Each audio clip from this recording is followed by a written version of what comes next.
Welcome to the basement workshop. Today we have a treat especial for you, an ESP Series 400. This is a made in Japan version. So these are highly sought after. They are super sweet guitars. I can tell you that for just having it in my hands for about a week. This is serial number, I think it's 0962. So these are parts made in Japan. We think it was assembled at the 48th Street music store. So there should be a stamp on the back of the heel of this neck that says that. We've got a little buzz right there. And then it cleans up there. The neck on this is a V shape from the 50s. So Fender had two different V shapes. I think one was early 50s, one was late 50s. And if I remember correctly, the thin one was from the early 50s. And this is definitely that thin profile. You can see my hands just wrap right around this. I mean, I can almost touch the inside of my palm with my middle finger. It's such a small neck profile. But we can see a little damage there where the truss rod walnut plug is. See where it's cracked out there behind the nut? One of the things I noticed when I was play testing was the action at the first fret feels really good, but it felt really low. I've got a 12 thousandths feeler in my hands, and it's marginal there. It's probably less than 12 thousandths at the first fret. And it's about the same on the treble E. So this is my 12 thousandths feeler gauge, and that is clean there. So this one is about 4.5 on the bass, right on 4 at the treble E. And as we come up, it looks like the radius is probably pretty good all the way up. I guess it's a 9.5 radius. We can measure up here. It's not. 14 appears to be the right answer. We might have a string or two that need just a little bit of adjustment as far as the radius goes, but pretty darn close. Before we peel the strings off of here, just a quick little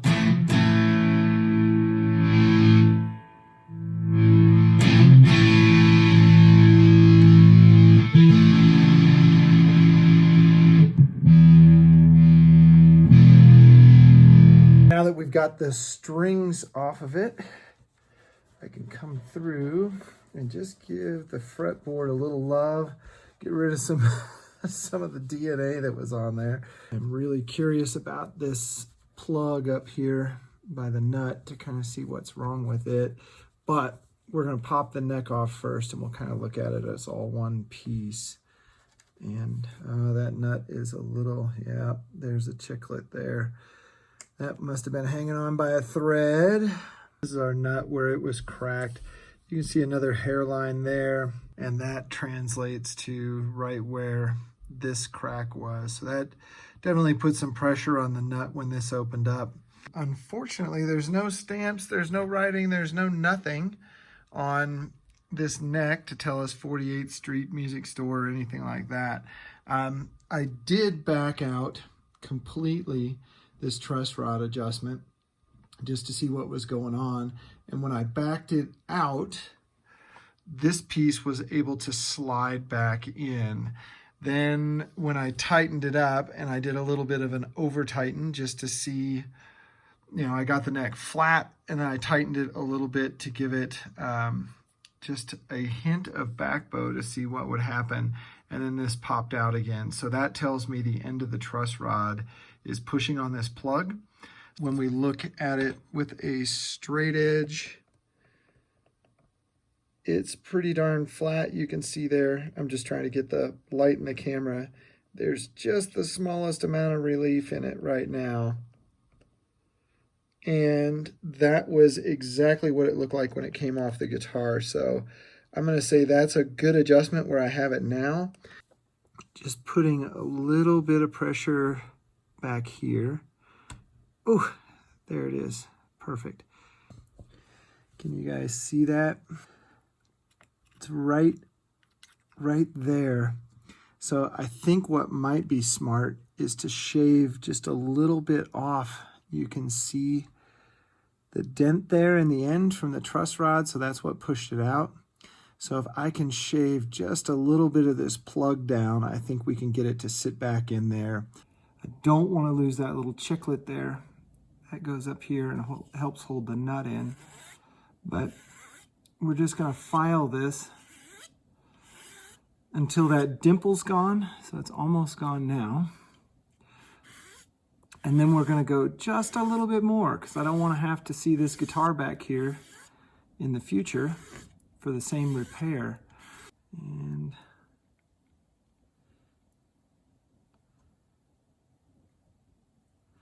what I want is no resistance, and that's got just a little resistance at the end. So I'm going to file it just a little bit more. So I'm just going to put a little dab of glue in here and spread it around. I'm trying to not get it around that truss rod. And in we go. Hopefully that hasn't swelled the wood up. Doesn't feel like it has. And I think on this piece, that's about as good as we're going to do. Just kind of cleaning out the nut slot. And again, just a wet paper towel will do the trick. So now we're going to turn our attention to the nut slot, and you can see down on this end there's some glue residue, and there's a little bit of glue residue in the bottom of the nut slot. So I've got a handful of files, and I'm kind of a file collector, but this one's 1/8 of an inch wide, and you can see it tapers out toward the end there, but it's flat back here, so it's perfect for filing out nut slots and getting them nice. This falls into the needle file category. Very, very thin file, and just gets into some of those really tight spots. This is a knife edge file. I don't know what the proper name is, but it comes to almost a knife edge, and then it's fat on that end. So anytime you come across a good file, it's always good to just keep them in your possession.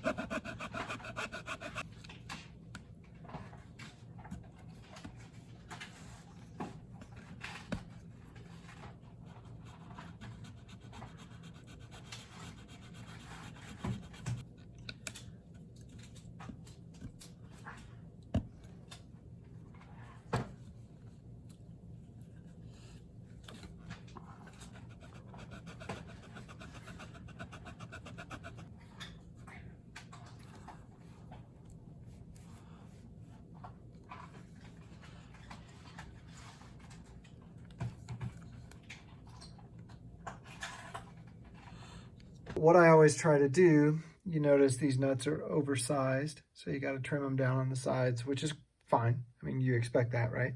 But I try and get the strings parallel to the edge of the fretboard. And the high E, or the treble E, I think is more important than the bass E. You can see there's more room here than there is there. And there's less room here than there is here. So I always look at the gap between the edge of the bevel and the string, and then down here, the edge of the bevel and the string. So I try and keep it as even as I can on the treble E, knowing that you can't be perfect. A lot of people do this different ways. So I've got a 25, a 20, and a 22. And those fit under there just barely. You can see the string moving a little bit when I don't have them perfectly level. On the treble E, very close there as well. So we've got about 67 thousandths from string to fret. We want that to be about 20. That's ideal. 20 to 18. 18 down here, 20 here. Plays really nice. So if we took 47 thousandths off the bottom of this, we'd be right at 20. We want to stop a little short of that. So I'm going to take 40 thousandths, not 47 thousandths. I'm going to take 40 thousandths off the bottom of this nut. I'm just going to dial in 40 thousandths of an inch like that. You can use those to mark your work.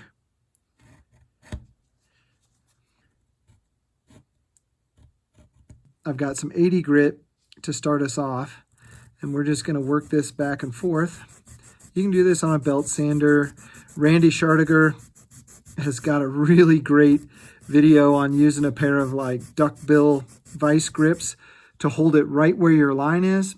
Bone and tusk are pretty easy to sand. Just wanting to make sure we're working toward the line on both sides, staying parallel and square and all those other fun things. Guys, I am so sorry. I got into my work a little bit here. Sometimes I forget to turn on the video camera, but this is the 020, and it drags just a little bit, both here and the treble. And if we get the 18 out, I'm trying to look through the camera and do this at the same time, but the 18 is just sweet on both the treble and the bass. I actually did a lot of cleanup on the nut slot itself in the guitar. It was pitched a little bit strange, and then it was kind of a V going into the nut. When I took the old nut out, I noticed that it wasn't sat in there very well, and the nut itself was actually narrower than the slot, which is why there was that big glob of glue. Like the nut that was in there just didn't fit well. And I think the reason is somebody got into it and they couldn't get it to sit down in the bottom of the slot, so they started narrowing the nut, and that's the wrong thing to do. Leave your nut wide and get your nut slot square and true, both on the sides and on the bottom. So the 12th thou, oh my word. Yeah, 12th thou it is. Intonation time. That one is a little sharp. We need to loosen off the tension just a little bit and then bring it back. That's probably plenty. A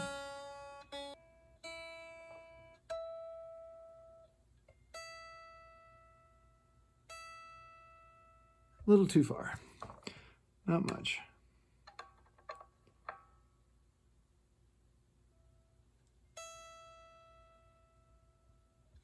Okay.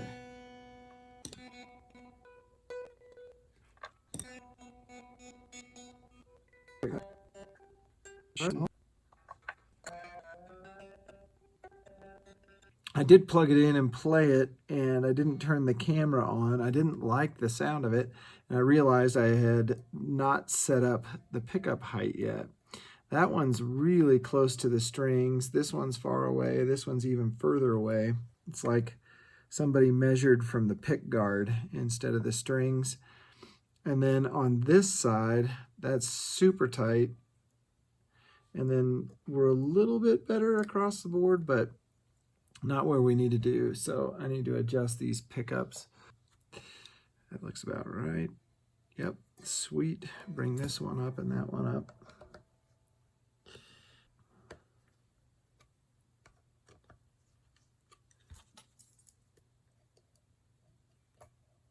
That one's sweet.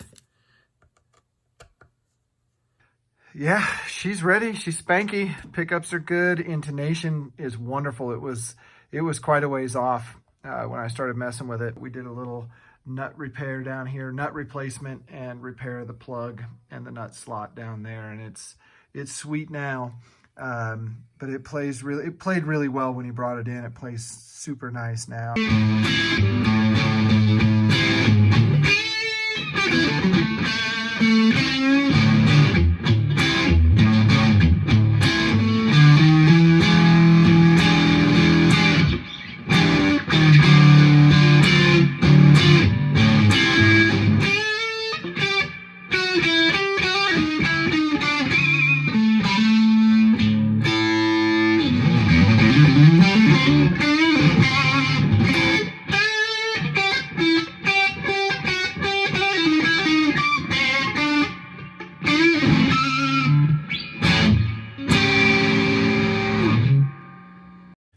If you would like more guitar-related content, click that subscribe button. And as always, visit skyscraperguitars.com for guitar tools and accessories.